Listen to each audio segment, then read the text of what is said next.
শবে বরাতের কোনো আমল আছে কিনা, শবে বরাতের রোজা ও নামাজের নিয়ম কি? সবচেয়ে বহুল জিজ্ঞাসিত প্রশ্ন এখনকার। শবে বরাত আসছে, যেটাকে আসলে হাদিসের ভাষ্যে বলা হয়েছে মধ্য শাবানের রাত, শবে বরাত না। এটার হাদিসের ভাষ্যের নাম কি?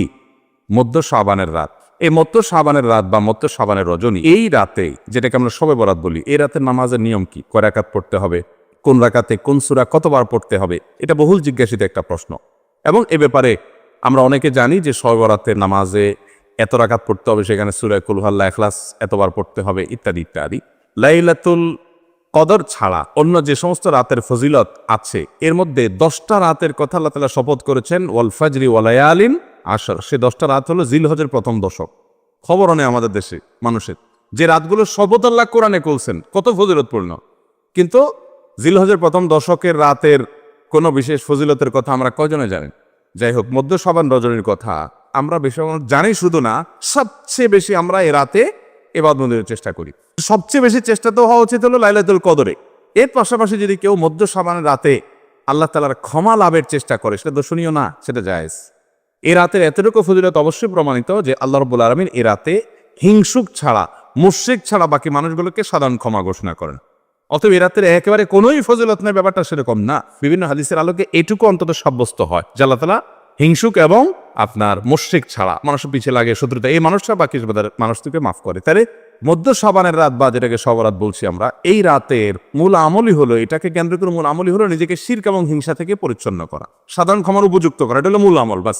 এর বাইরে আপনি ক্ষমা লাভের জন্য যদি চেষ্টা করেন, সেটা কোনো দর্শনীয় বিষয় নয়। তবে এই রাতকে কেন্দ্র করে বিশেষ ফরম্যাটে নামাজ, রাত জেগে, তারপর বিশেষ ফরম্যাটে ইবাদত, এই সূরা এতবার, এই নামাজ এত রাকাত, এরকম কোনো কথা কোরআন হাদিসে বর্ণিত হয়নি। এগুলো আমরা মনগড়া বানিয়ে নিয়েছি। এবং যদি এরকম কোনো ফরম্যাট আমরা ঠিক করে নিয়ে সেভাবে ইবাদত করাটাকে আমরা এ রাতের আমল, শরিয়া সিদ্ধ আমল মনে করি বা সুন্নাহ আমল মনে করি বা কোন নির্দিষ্ট আমল মনে করি, তাতে বেদাতে পর্যবসিত হবে। অতএব বাড়াবাড়ি এবং ছাড়াছাড়ি এই দুইটাই আমাদেরকে পরিহার করতে হবে। যতটুকু আছে ততটুকু আমরা আমল করব এবং এসে আমল অনুযায়ী আমরা চলার চেষ্টা করব। শবে বরাতে সবচেয়ে বেশি মানুষ মসজিদে কেন ভিড় জমায় বলেন তো? শবে কদর বেশি ফজিলতপূর্ণ না এই রাত? শবে কদর কোনো তুলনা আছে শবে কদরের সাথে কোনোটার? কিন্তু শবে কদরে কি এত মানুষ ইবাদত বন্দেগী করার চেষ্টা করে শবে বরাতে যত করে? কারণ কি? বৃষ্টির জন্য বলে। খারাপ বলেন নাই। আমি ছোট থাকতে যখন মাদ্রাসায় পড়ি, লজিংয়ে ছিলাম এক বাড়িতে, আমার মনে আছে এক মসজিদে সারা রাত শবে বরাতে এরকম দোয়া দরুদ হয়েছে। এবার শেষে মিষ্টি বিতরণ হচ্ছে, জিলাপি দিতে আর কি তখন। তো জিলাপি দেওয়া হচ্ছে, তো এক আল্লাহর বান্দা তার যে জিলাপি দিচ্ছে সবাই দুটো দুটো করে দিচ্ছে, ভুলে তার একটা পড়ছে আর কি। পরে সে জিলাপিটি নিয়ে এসে বাইরে ওই মুয়াজ্জিন বেচারার 14 গোষ্ঠী গালিগালাজ করতে করতে বলতেছে যে সারা রাত বেটা সবচেয়ে বেশি কামলাম আমি, আর দিছে আমার একটা। আল্লাহর কাছে এই নসিব চাই এই একটা জিলাপি নিয়ে ফেলাম। সে কানতে কানতে মুয়াজ্জিনকে গালিগালাজ করতে উঠতে যাচ্ছে। আমার ছোটবেলার ঘটনা। যাই হোক, মিষ্টির জন্য যায় না, এটা পুরোপুরি সঠিক না। এত অভাব পড়ে না যে সারা রাত মানুষ মসজিদে পড়ে থাকবে একটু মিষ্টি একটা প্যাকেটের জন্য। আমার মনে হয় না। আমার যেটা মনে হয়, সবচেয়ে বেশি মানুষ এ রাতে ইবাদতবন্দেগীর চেষ্টা করে, কারণ মানুষ মনে করে এ রাতে ভাগ্য নির্ধারণ হয়। অতএব এক রাতে ইবাদতবন্দেগী করে যদি সারা বছরেরটা ফাইনাল করে ফেলতে পারি, মন্দ কি? এই হলো মূল কাহিনী। আল্লাহ তাআলা আমাদেরকে বিশুদ্ধ পদ্ধতিতে ইবাদতবন্দেগী করার তৌফিক দান করুন। তাহলে ভাইরা আমার, মধ্য শাবানের রজনীতে আমরা আল্লাহ তাআলার কাছে ক্ষমার উপযুক্ত হওয়ার জন্য, হিংসা শিরক থেকে মুক্ত হওয়ার চেষ্টা করব। ক্ষমা পাওয়ার জন্য প্রচেষ্টা আমাদের থাকবে। কিন্তু ওই যে বেদাতি পন্থা, বিশেষ ফরম্যাট ঠিক করে ইবাদত, নামাজ, হালুয়া রুটি খায় মানুষ। হালুয়া রুটি কেন খায়? কেন খায় হালুয়া রুটি ভাই? সারা দেশে অনেক জায়গায় এখনো এটা হালুয়া রুটি ওই দিন বানাবে মানুষ। হালুয়া রুটিটা কেন হয় বলেন তো? বলে যে নবী সাল্লাল্লাহু আলাইহি সাল্লাম উহুদের যুদ্ধে তার দমদান মুবারক শহীদ হয়েছে, এই জন্য উনি শক্ত খানা খাইতে পারতেন না, হালুয়া খাইতেন, এই জন্য আমরা হালুয়া খাই। আরে ভাই, নবী সাল্লাল্লাহু আলাইহি সাল্লামের দাঁত ভাঙছে প্রথম কথা, ওটা শাবান মাসে ঘটেই না, ওটা পড়ছে আরেক মাসে। আপনি এটা এই মাসে আনলেন কোত্থেকে? আচ্ছা, তারপরে যদি ধরে নেই এই মাসেই হয়েছে, তো ওনার দাঁত ভাঙছে কাদের আঘাতে? মুশরিকদের আঘাতে, তাই না? আল্লাহ দুশমনদের আঘাতে, কাফেরদের আঘাতে, দাঁত ভাঙাতে উনি হালুয়া খাইছে বলতেছেন, যদি এটার কোনো ভিত্তি নেই, বোগাস কথা। তারপরে ধরে নিলাম, তো আপনি ভালো দাঁত নিয়ে হালুয়া খাচ্ছেন কোন শরমে? আপনার বাপের একটা শত্রু আছে, আপনাদের ফ্যামিলির একটা শত্রু আছে, সে আপনার বাপের ধরে আচ্ছা ধরে মেরে ঠ্যাং ভেঙে দিস। আপনার বাপ বেচারা ওই ভাঙা ঠ্যাং নিয়ে একটা লাঠি নিয়ে ভর করে করে খোড়ায় খোড়ায় উনি হাঁটেন, কারণ পা ভেঙে গেছে বেচারা। আপনি আপনার বাবার ওই যে শত্রু, যে আপনার বাপের পা ভাঙছে, ওই শত্রুর সাথে আপনার বিরাট দরম বরম দোস্তি, চা দোকানে আড্ডা পাড্ডা মারেন, সব জায়গায় ঠিক আছে। কিন্তু বাড়িতে আইসা বাপের সামনে আপনি ভালো পাও নিয়া একটা লাঠি নিয়ে আপনি খোড়ায় খোড়ায় হাঁটেন। কেন? বাবার প্রতি সহমর্মিতা দেখা, যে আমার বাবার যেহেতু পা ভেঙে দিছে, এই জন্য বাবা খোঁড়া খোঁড়া হাঁটে, আমি এখন ভালো পাও নিয়া লাঠি নিয়ে খোঁড়ায় খোঁড়ায় হাঁটতেছি। কি বলেন? এই দৃশ্য যদি দেখে আপনার বাপে কি করবে? হাতের লাঠিটা দিয়ে বলবো আমার পাও যা যাক, তোর আগে কয়টা বাড়ি দিবে এত, তুই আমার ব্যাঙ্গাইতে আসছস? আমার পা ভাঙছে যারা, তুই পারলে তাদেরকে বিচারের আওতায় আনবি, তাদের একটা বিহিত করবি। সেটা না করে তার লগে তলে তলে তোমার সম্পর্ক, তুমি আসছো আমার এখানে নাটক করে আমার সহমর্মিতা জাহির করতে। নবী সাল্লাল্লাহু আলাইহি সাল্লামকে যারা দাঁত ভাঙছে তাদের সাথে তো দোস্তির কোনো কমতি নেই, তাদের প্রতি তো আপনার সহমর্মিতার কোনো কমতি নেই, ওয়ালা বারা বলতে কিচ্ছুই নেই। কিন্তু আপনি হালুয়া খায়া ভালো দাঁত নিয়া আপনি নবী সাল্লাল্লাহু আলাইহি সাল্লামের প্রতি সহমর্মিতা প্রদর্শন করছেন। এর চেয়ে হাস্যকর আর কি হতে পারে? আল্লাহ আমাদেরকে সঠিকভাবে দিন পালন করার তৌফিক দান। সবরাতে আসলে ওই যে আগে এক সময় আমরা দেখতাম পটকা ফুটতো, বাজি ফুটেতো, যাক আলহামদুলিল্লাহ এগুলো পুলিশ প্রশাসনের নির্দেশনার কারণে থামছে। এরপরে ওই যে আতশবাজি করা, রাতে গোসল করা, অনেক তামাশা আমাদের সমাজে আছে সবরাতকে কেন্দ্র করে, শত শত বেদাতের আয়োজন এ রাতকে কেন্দ্র করে আছে। আল্লাহ আমাদেরকে এগুলো থেকে বেঁচে থাকার তৌফিক দান করুন। আমরা আল্লাহর কাছে ক্ষমা লাভের চেষ্টা করবো, আল্লাহ আমাদেরকে ক্ষমা লাভ করার, ক্ষমা পাওয়ার তৌফিক দান করুন। 3টি আমলের কথা আমরা বলবো, 3টি কর্মসূচির কথা বলবো, যেগুলোর মাধ্যমে আমরা সৌভাগ্যবান হতে পারি, আমাদের নসিবে ভালো কিছু হতে পারে। আরো অনেক আইটেম আছে, অনেকগুলো পয়েন্ট আছে, আমি শুধুমাত্র মৌলিকভাবে 3টির কথা বলছি। সর্বপ্রথম কাজ হলো আল্লাহর প্রতি ঈমান আনতে হবে, আল্লাহর আনুগত্য করতে হবে, আল্লাহর দাসত্ব এটা আমাদেরকে করতে হবে, আল্লাহর আদেশ নিষেধগুলোকে মেনে চলতে হবে। আমার রব, আমার সৃষ্টিকর্তা, যার কাছে আমাকে ফিরে যেতে হবে। ইন্না আলিল্লাহ, নিশ্চয় আমরা সবাই কার? আল্লাহ। ওয়া ইন্না ইলাইহি, এবং আমাদের সবাইকে যেতে হবে আবার কার কাছে? আল্লাহর কাছে আবার যেতে হবে, তার সামনে দাঁড়াতে হবে। সেজন্য আমার রবের নির্দেশের বাইরে আমি চলবো না, তার নিষেধাজ্ঞাকে আমি লঙ্ঘন করব না। এর মধ্যে আমার এই জীবনের প্রত্যেকটা ক্ষেত্রে আমার কল্যাণ নিহিত, আবার এর মাধ্যমে আমার অনন্ত অসীমকালের যে যাত্রা তার কল্যাণও পরিপূর্ণভাবে নিহিত। মোহতারাম হাজরি, সেই রবের আনুগত্য, তার গোলামি, তার দাসত্ব যদি আমরা পরিপূর্ণভাবে করতে পারি, আমার নিজেকে যদি আমি সারেন্ডার করে দিতে পারি, আল্লাহর কাছে সমর্পণ করে দিতে পারি, আমি যে প্রকৃত মুসলমান হয়ে নামে মুসলমান না হয়ে আমি যদি পরিপূর্ণভাবে আল্লাহর গোলামি করতে পারি, যে আল্লাহর আদেশ আছে, পৃথিবীতে আর কার আদেশ আছে বা নাই আমার দেখার দরকার নাই, কারণ আমি গোলাম আল্লাহর আর কারণ না। আমি বলেছি আশহাদু আল্লা ইলাহা ইল্লাল্লাহ, আল্লাহ ছাড়া সত্যিকারের মাবুদ আর কেউ নাই, হতে পারে না। অতএব নির্দেশ আমি যদি তার পাই, তাহলে আর কারো নির্দেশ আছে কি নাই সেটা আমার দেখার কোনো প্রয়োজন। এটাই হলো ইমানের দাবি। আল্লাহ যদি কোনো বিষয় নিষেধ করেন, তাহলে সেই নিষেধাজ্ঞা আমি লঙ্ঘন করব না। তাতে কে খুশি হবে কে নাখুশ হবে, কোনটা আমার টিকবে কোনটা টিকবে না, সেটাও আমার দেখার দরকার না। এটা হলো আপনার ইমানের দাবি। আর যদি বলেন না, এক্ষেত্রে আমি কম্প্রোমাইজ করব, নানান দিক বিবেচনা করব, নানান মানসিকতা শুনবো, নানান দিক চলে দেখে তারপর ডিসিশন নিব, তাহলে আপনি নামে মুসলমান হতে পারেন, আপনি প্রকৃত অর্থে মুসলমান হতে পারেন।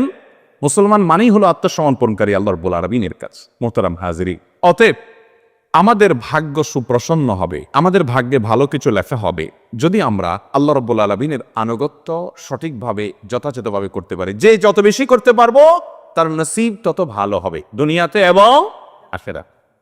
ভাগ্যে ভালো কিছু থাকা, এটার মিনিংটা আমরা অনেকে বুঝতে ভুল করি। আমরা মনে করি অনেক টাকা পয়সার মালিক হয়ে গেলে, অনেক ব্যাংক ব্যালেন্স হয়ে গেলে, অনেক জমি জমা হয়ে গেলে আমার ভাগ্য ভালো।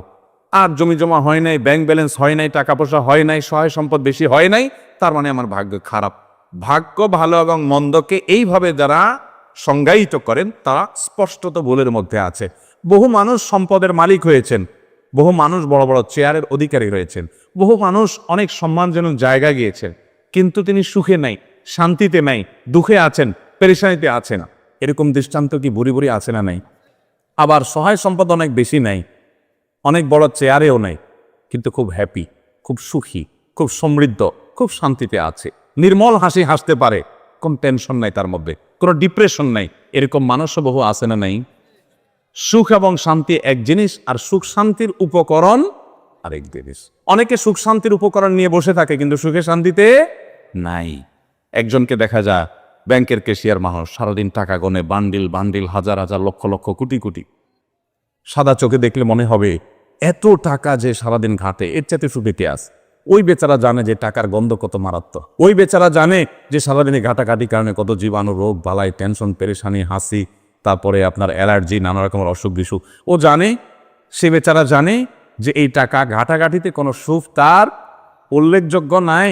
তারই আরেকজন সহকর্মী হয়তো কেশিয়ার না, টাকা হাতানের চাকরি নাই, ওই বেচারা তার চাইতে অন্তত ভালো আছে, সেটা জানে যে টাকার গন্ধ শোকা লাগে না, অ্যালার্জি হয় না, হাসি কাশি হয় না, অন্তত তার চাইতে ভালো আছে। কিন্তু সাদা চোখে দেখলে মনে হয় আরে বাবা এত টাকার ভিতরে আছে, এর চেয়ে বেশি সুখী কি আছে ভাইরা আমার।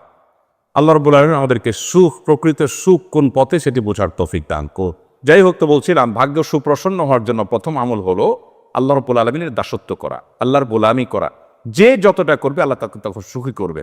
এটা আমার কথা নয়, কোরআনের ওয়াদা। আল্লাহ বলছেন ওয়ালাউ আন্না আহলাল কুরা আমানু ওয়াত্তাকাউ, জনপদের লোকেরা যদি ঈমান আনে এবং তাকওয়া অবলম্বন করে। তাকওয়া কি ভাই? তাকওয়া হলো আল্লাহ যা নিষেধ করেছেন সেটা থেকে আল্লাহর ভয়ে বেঁচে থাকা, আল্লাহর যা আদেশ করেছেন আল্লাহর নির্দেশের প্রতি সম্মান রেখে সেটা নির্দেশটা পালন করা, আল্লাহর আদেশগুলোকে মেনে চলা, এটাই তাকওয়া। এই তাকওয়া যদি কোনো জনপদের লোকেরা অবলম্বন করে ঈমান আনার পর, আগে ঈমান থাকতে হবে, ঈমান থাকার পর যদি এই কাজটা করে, আল্লাহ বলেছেন ওয়াদা লাফাতাহনা আলাইহিম বারাকাতিম মিনাস সামাই ওয়াল আরদ, নবমণ্ডল এবং ভূমণ্ডল থেকে বরকতের সমস্ত দুয়ার আল্লাহ তাআলা বলেছেন আমি খুলে দিব। আল্লাহ তাআলা কল্যাণ দান করবেন, আল্লাহ তাআলা সুখ দিবেন, শান্তি দিবেন আল্লাহর গোলামের মধ্যে। মুহতারাম হাজিরি, অন্য আয়াতে সূরা নাহলের 97 নম্বর আয়াতে আল্লাহ বলেছেন মান আমিলা সালিহাম মিন যাকারিন আও উনসা ওয়া হুয়া মুমিন, যদি কেউ ঈমানদার অবস্থায় আল্লাহর বিশ্বাসী বান্দা হয়ে পরিপূর্ণ ঈমানটা ঠিক রেখে আকীদা বিশুদ্ধ করে সে যদি নেক আমল করে, সে হোক নারী হোক পুরুষ, সমান অধিকারের ক্ষেত্রে হোক নারী হোক পুরুষ, যেই হোক না কেন, যদি ঈমানের পরে সৎকর্ম সম্পাদন করে, পাঁচ ওয়াক্ত সালাত আদায় করে, হালাল হারাম মেনটেন করে চলে, পর্দা মেনটেন করে চলে, আখলাক সুন্দর করে, নবী সাল্লাল্লাহু আলাইহি ওয়াসাল্লামের সুন্নাহকে মেনে চলে, একতা করে এবং হাদিসকে যদি অনুসরণ করে, আল্লাহ রাব্বুল আলামিনের ওয়াদা হলো ফালানুহজিয়ান্নাহু হায়াতান তাইয়্যিবা, তাকে দুনিয়াতে আমি পবিত্র জীবন দান করব। যদি কেউ নেক আমল করে, আল্লাহর ওয়াদা হলো আল্লাহ সুবহানাহু ওয়া তাআলা তাকে পবিত্র জীবন দান করবেন, সুখের জীবন দান করবেন। সে নির্মল পরিচ্ছন্ন ফ্রেশ জীবন উদযাপন করবে, উপভোগ করবে। ওয়ালা নাজজিয়ান্নাহুম আজরাহুম বিআহসানি মা কানু ইয়ামালুন, দুনিয়াতে যে সে আমল করেছিল এর জন্য আল্লাহ বলছেন যে আমি তাকে অবশ্যই অবশ্যই তার কর্মের সর্বোত্তম বিনিময় দান করব আখিরাতের জান্নাতের মাধ্যমে। তাহলে এই আয়াতগুলো বলছে যে আমরা যদি নেক আমল করি, ভালো কাজ করি, আমাদের ভাগ্য সুপ্রসন্ন হবে ইনশাআল্লাহ। নবী সাল্লাল্লাহু আলাইহি সাল্লামকে জিজ্ঞাসা করেছেন, হে আল্লাহর রাসূল, শাবান মাস শুরু হলে আপনি যত নফল সিয়াম রাখেন অন্য কোন মাসে এত নফল সিয়াম রাখেন না, কারণ কি? নবী করিম সাল্লাল্লাহু আলাইহি সাল্লাম তখন দুটি কারণ বলেছেন। কয়টি কারণ বলেছেন? নাম্বার 1, ক্বালা যাকা শাহরুন ইয়াগফুলুন নাসু বাইনা রাজাব ওয়া রমাদান, তিনি বললেন যে আমি এই মাসে নফল রোজা বেশি রাখি, তার প্রথম কারণ হলো এই শাবান মাসের পরের মাসটা কোন মাস? রমাদান। আর শাবান মাসের আগের মাসটা কোনটা? রজব। তাহলে শাবান মাসের একদিকে আছে সম্মানিত 4 মাসের একটা রজব, আর শাবান মাসের শেষের দিকে আছে বছরের শ্রেষ্ঠ মাস রমাদান। তাহলে একদিকে রমজান মাস, আরেকদিকে রজব মাস, একটা হলো বছরের শ্রেষ্ঠ মাস, আরেকটা হলো সম্মানিত 4 মাসের এক মাস। তো রজব মাসের প্রতি মানুষ সম্মান প্রদর্শন করে, ইমানদাররা যেহেতু আল্লাহ সম্মান দিয়েছেন। আর রমাদান তো শ্রেষ্ঠ মাস, মানুষ ইবাদত বন্দেগী করার চেষ্টা করে। মাঝে পড়ে এই শাবান মাসটায় মানুষ অবহেলা করে কাটায় দেয় যে ঠিক আছে সব তো আমল রমজান আসলে করবই, কোরআন তেলাওয়াত তো শুরু করবই, তাহাজ্জুদ তেলাওয়াত তো করব, দোয়া দুরূদ তো করবই, সিয়াম পালন তো রমজান আসলে করবই, দান সাদকা তো রমজান আসলে দেবই। এই মাসটাতে আর কিছু করা হয় না, ওই রমজানের জন্য বসে থাকে। আর এদিকে রজবে একটু মর্যাদা দেয়। এই মাসটা না সম্মানিত মাস, আবার না রমাদান মাস। এই জন্য এই মাসে মানুষ অবহেলায় সময় কাটায়, উদাসীন থাকে, বিশেষভাবে আমল ইবাদতে মগ্ন হয় না। এই জন্য নবী সাল্লাল্লাহু আলাইহি সাল্লাম বলেছেন আমি এই টাইমে বেশি করে নফল রোজা রাখি, কারণ যেই সময়টাতে মানুষ গাফেল থাকে, উদাসীন থাকে, কেউ ইবাদত করে না, ওই সময়টাতে ইবাদতের আলাদা তাৎপর্য আছে, আলাদা গুরুত্ব আছে। একজন চেয়ারম্যান সাহেবকে সবাই দেখলে সালাম দেয়, মেম্বার সাহেবকে দেখলে সবাই সালাম দেয়, মসজিদের ইমাম সাহেবকে দেখলে সবাই সালাম দেয়, কিন্তু একজন রিকশাওয়ালা বেচারা, তাকে কেউ সালাম দেয় না। যে যাত্রী আসে তার রিকশায় উঠে, সেও বলে যাবেন নাকি, ঠিক করে চলে যায়, একটা সালাম দেয় না, যাওয়ার সময় একটা সালাম দেয় না, রাস্তার লোকেরাও সালাম দেয় না।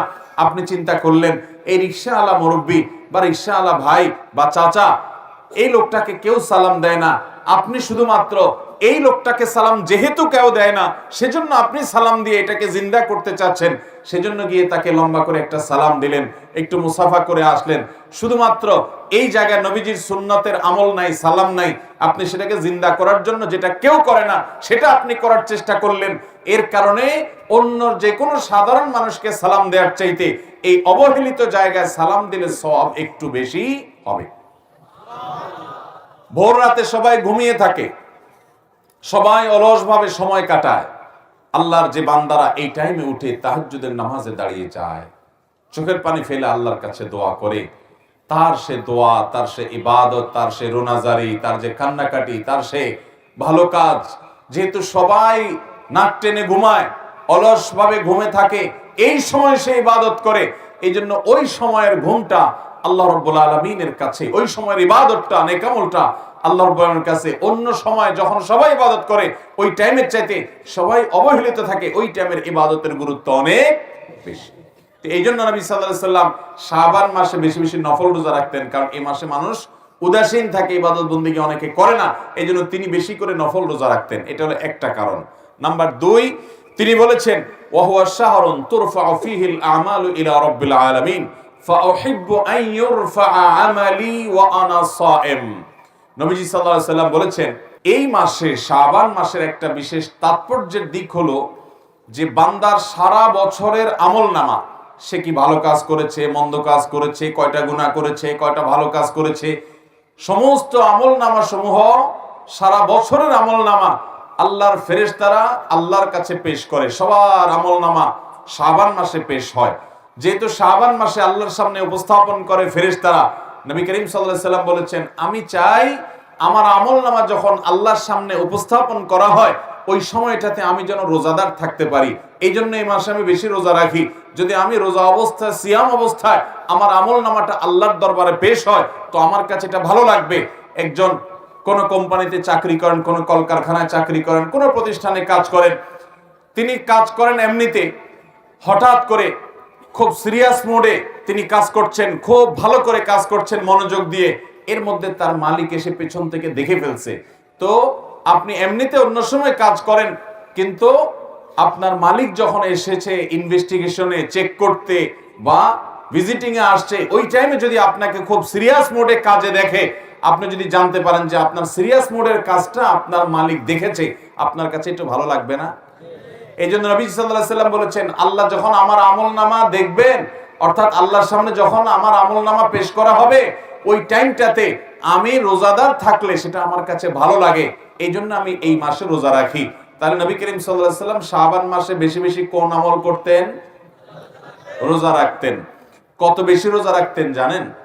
আম্মা জান আয়েশা রাদিয়াল্লাহু তাআলা বলেছেন মা রাআইতু রাসূলুল্লাহি সাল্লাল্লাহু আলাইহি ওয়াসাল্লাম ইস্তাকমালা সিয়ামা শাহরিন ইল্লা রমাদান ওয়া মা রাআইতুহু আকসারা সিয়ামা মিনহু ইল্লা ফি শাবান।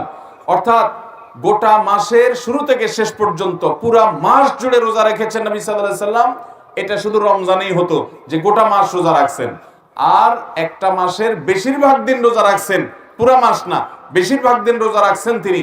সবচেয়ে বেশি রোজা রাখছেন শাবান মাসে, এই মাসে তিনি সবচেয়ে বেশি নফল রোজা রাখতেন। তো এখান থেকে বোঝা যায় নবী সাল্লাল্লাহু আলাইহি সাল্লাম কি পরিমাণ নফল রোজা এই মাসে রাখতেন। অন্য আরেক হাদিসে আসছে আম্মা জান আয়েশা রাদিয়াল্লাহু আনহা বলেছেন কানান নবী সাল্লাল্লাহু আলাইহি সাল্লাম ইয়াসুমু শাবানা ইল্লা কালিলা, নবীজি গোটা শাবান জুড়ে নফল সিয়াম রাখতেন, শুধু সামান্য কিছুদিন বাদ দিয়ে গোটা শাবানে নফল রোজা রাখতেন। তাহলে এই মাসে নবী করিম সাল্লাল্লাহু আলাইহি সাল্লাম বেশিরভাগ দিনগুলোতে নফল সিয়াম রাখতেন। সে আমলটা আমরা জানলাম, আলহামদুলিল্লাহ। এখন আমাদের কাজ হলো আমল শুরু করা। শাবানের চাঁদ দেখা যাওয়ার পর থেকে নিয়ে আমরা বেশি বেশি করে গোটা মাস জুড়ে সিয়াম পালন করব। যার যার সাধ্য অনুপাতে, আপনি খুব বেশি একটা রাখার সুযোগ পান না, ডায়াবেটিসের রোগী আপনার কষ্ট হয়, অন্তত বন্ধের দিনে আপনার যেদিন সুবিধা হয় 2-4টা হলো নফল রোজা রাখেন এই মাসে, নবী সাল্লাল্লাহু আলাইহি সাল্লামের সুন্নতের অনুসরণে চেষ্টা করব না ইনশাআল্লাহ।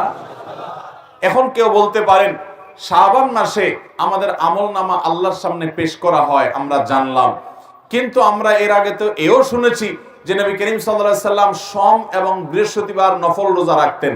এবং কেন তিনি ওই দিন রোজা রাখতেন জিজ্ঞাসা করা হয়েছে, তখন জবাবে তিনি বলেছেন, বিশেষ করে সোমবার সম্পর্কে বলেছেন, সহিহ মুসলিমের হাদিসে আসছে যে ওই দিন যাকা ইয়াউমুন ওয়ালিদতু ফীহি, এই দিন আমার জন্ম হয়েছে সেজন্য আমি রোজা রাখি। তার নবী সাল্লাল্লাহু আলাইহি সাল্লাম তার জন্মের দিনে রোজা রেখেছেন, আর আমরা জন্মের দিনে আরো বেশি করে খাই। নবী করিম সাল্লাল্লাহু আলাইহি সাল্লাম সোম বৃহস্পতিবার সিয়াম পালন করেছেন। কেন করেছেন জিজ্ঞাসা করা হয়েছে, আরেকটি কারণ তিনি বলেছেন যে এই দুই দিনে বান্দার আমলনামা আল্লাহর সামনে উপস্থাপিত হয়।